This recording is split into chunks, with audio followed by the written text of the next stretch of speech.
The unexpected rise of the outdoor boys. Lock in, type locked in, type locked in. Sometimes you come across a YouTube channel that is really something, run by somebody who isn't just in it for views and fame, but who genuinely has a passion for what they're doing and they just want to bring joy to everybody. Today, the person we're talking about is Luke Nichols. Luke here with the Outdoor Boys YouTube channel, and I'm deep in the heart of the Alaskan mountains. Oh my God, I love his videos, bro. Do y'all watch him? I'll watch him at like 2 in the morning. Honestly, I could fall asleep to his videos too.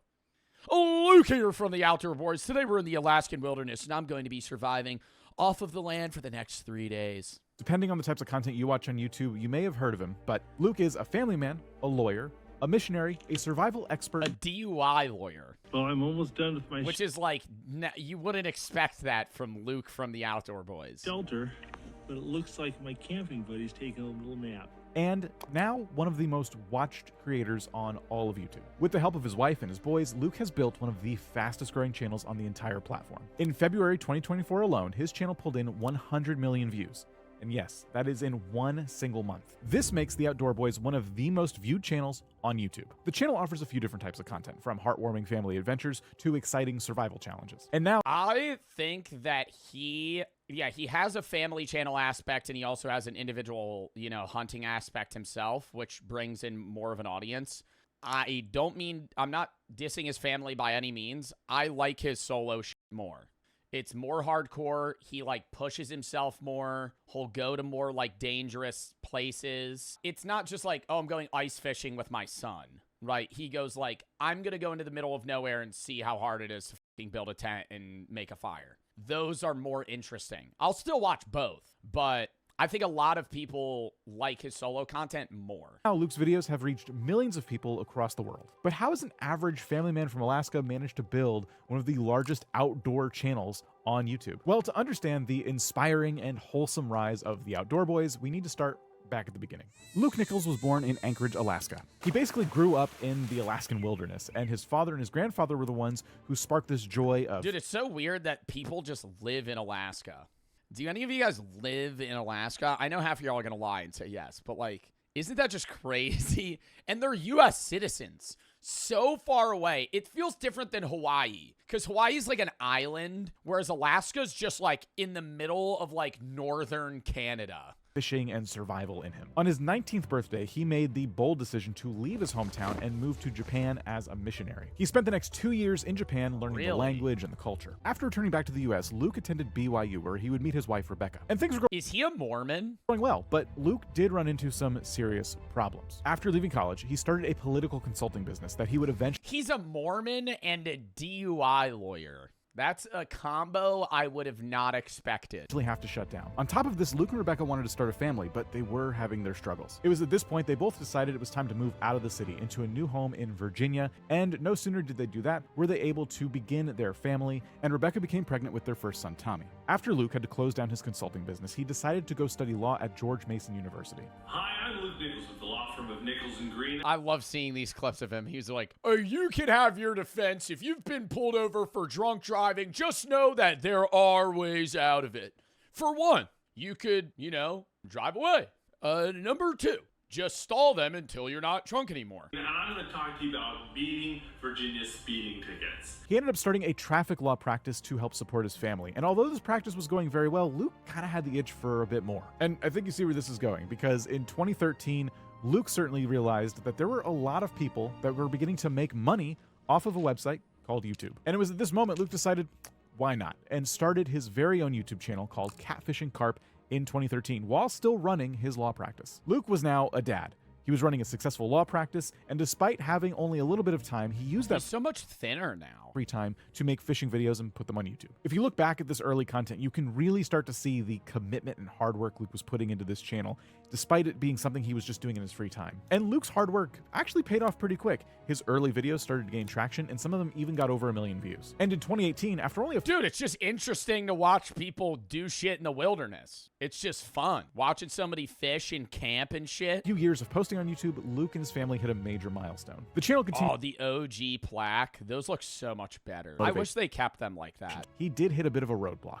I'm sure this might sound familiar to some of you, but Luke's fans were starting to get a bit annoyed because every once in a while, Luke would deviate from the fishing videos because he wanted to explore some other interests. He would try things like family vlogs, or he would make things by hand. Unfortunately, though, his audience just wanted the fishing videos, and they weren't really responding to this new style of content. So to keep the peace and make everyone happy, Luke decided to start a new channel called The Outdoor Boys. There's a lot of videos I want to make that just have nothing to do with fishing, and I have a lot of interests and things I want to show Tommy that just have nothing to do with fishing sometimes. He doesn't really fish at all on his fucking channel anymore, outside of like maybe 2 or 3 videos I've seen. And so I decided I was going to start a separate YouTube channel. Does he still have Catfish and whatever? I haven't even heard of that channel. For all those types of videos. I only watch the Outdoor Boys. The channel was very similar to Catfish and Carp, except it also included some random videos like baby air guitar and playing fishing rod baseball. Luke was finally able to explore some other interests. This channel did find some early success, but nothing Catfish and Carp hadn't already achieved. 13 million views. Until one day, oh my when he posted God. something that completely blew up the channel. His videos probably make him genuinely like almost $1 million a video. If you're getting fucking 25 million views on like an hour-and-a-half video, probably like 500,000. And the coolest part for Luke is that it had nothing to do with fishing or survival. And he makes family content, so his CPM's through the roof. His CPM, how much he's getting paid per 1,000 views is probably 5, 10, 12 times what I get paid. Hilarious family video has over 72 million views and to this day remains the top video on the channel. This video was clear proof and permission to upload things that weren't just about fishing and outdoor survival. People were subscribing to Luke for him and his family. This leads me to the first strategy, which is at the core of the Outdoor Boys' success. You know, my faith and my family are much more important. I would not say it's a strategy at all. I would say it is him as a person, and he's just him, and he's a likable guy. He's a wholesome dude that just wants to have fun with his family and camp and experience the wilderness, and people fuck with that. He's not putting on a persona. He's not doing it for monetary gain. Yeah, he's putting ads in his videos, like mid-roll ads and shit, but it's like people don't care. Important to me. And it's what brings me happiness. The relationship Luke has with his family shines through in every single video. People love watching Luke take his sons outdoors on adventures and teach them life lessons along the way. This was all but confirmed when they posted their Nerf gun video. It's authentic. It shows Luke and his sons building a bunker together. After an entire year of hard work, they spend the night drinking hot chocolate and eating cheese toasties. To nobody's surprise, the video hit 25 million views, and Luke would continue the theme of bonding with his family in videos throughout the entirety of his channel. Look at that fucking view, dude. See, this is why this shit's entertaining, bro, because I can't go there right now. So it's like, fuck, man, watching somebody with those mountains in the back just catching salmon and shit. Oh my God. Like in this video, where Luke takes his son Nathan on a freezing cold Alaskan journey, and this video also hit 24 million views. This was around 2019, and it was at this point that Luke stopped posting the more random videos and really focused. These were the type of videos that performed well. What? Oh, it's dead. Oh my God. What a thumbnail that is. Holy shit, you think your kid's fucking get eaten alive. That performed well. And so once the consistency hit, it became pretty normal to get 1 million views on each video on the Outdoor Boys channel. I believe this is because Luke found what I'll call the golden vein format for his channel. He noticed that every time he would post a survival or a challenge video, it would basically go viral. By posting this consistent format over and over again, Luke built familiarity with his audience. They understood what the videos would be about. Their social blades vastly underestimated. What does their social blade say than that? 5 mil? I would guess that the Outdoor Boys per year make like 15, 20 off just that channel. How they would be structured, who the characters were within the videos, and they knew they'd be entertained. This made the job of the YouTube algorithm pretty easy. The format that Luke had discovered was a challenge-style framework. It's extremely effective, and Social Blade's just inaccurate because it bases their pay per view, not per length of video and per CPM. It's the same thing with like shorts YouTubers. You could see shorts YouTubers that get the same amount of views as me, and it'll say they make as much as me when their videos are short form and mine are long form. And then even on that, if me and the Outdoor Boys average the same amount of views, his videos are longer and have higher pay per 1,000 views. So it's just an inaccurate site. I'm sure you can think of several channels that follow this framework. And the reason it's so successful is because it has a story arc that follows a clear beginning, middle, and end. These types of videos are very enjoyable and exciting to watch, and in the case of the Outdoor Boys, it is so easy to turn them on, sit on the couch, and watch them like they're a TV show. Which does lead me to the next strategy that blew up Luke's channel. In 2020, you might remember a little thing that happened that got a lot of people sitting down and watching a little more YouTube than usual. It was because of the pandemic that viewer habits started to change a little bit. Now people were watching YouTube more on their televisions rather than on their phones or their tablets. I only watch... Where do you guys watch YouTube? I only watch YouTube on my TV. Maybe on my phone, like, once a week. Change in viewing habits led to people watching... Oh, PC, yeah. I'll watch on my computer. ...videos that were 10 minutes or 20 minutes or longer. The Outdoor Boys content, and at this point there was a lot of it, fit this new viewing style perfectly. People like watching... Yeah, it's crazy how the audience post-COVID has basically entirely split from people that can sit down and watch hour, 2 hour long video essays at Outdoor Boys channels, comparable to people that are like literally just brain rot TikTok viewers that can't watch a video more than 2 minutes. Like, it's literally a full separation of an audience. Longer videos on a television net. And they also like it that they don't have to keep scrolling to constantly find something to watch. If a video is longer and they can sit down and watch it like a TV show, that's kind of perfect. People who tend to watch your videos on a television watch for longer, which means you're going to get more watch time on your content. This was the ultimate video format for the Outdoor Boys, and in 2023, they got to a point where they were getting 10,000 subscribers per month. But towards the end of the year, there was another event out of their control that further skyrocketed the subscriber. He got 1 million subscribers per month?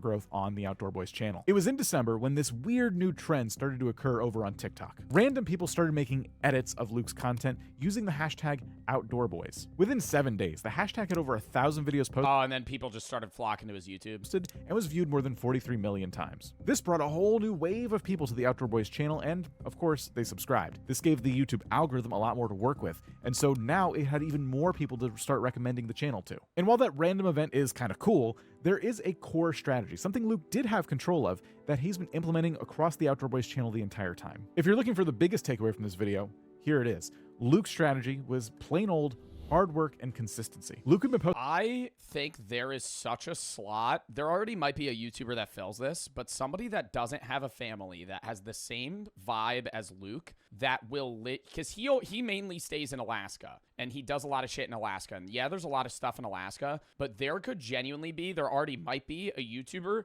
that could travel the world, camp in drastically different places around Earth, and just pull in 5x what Luke pulls.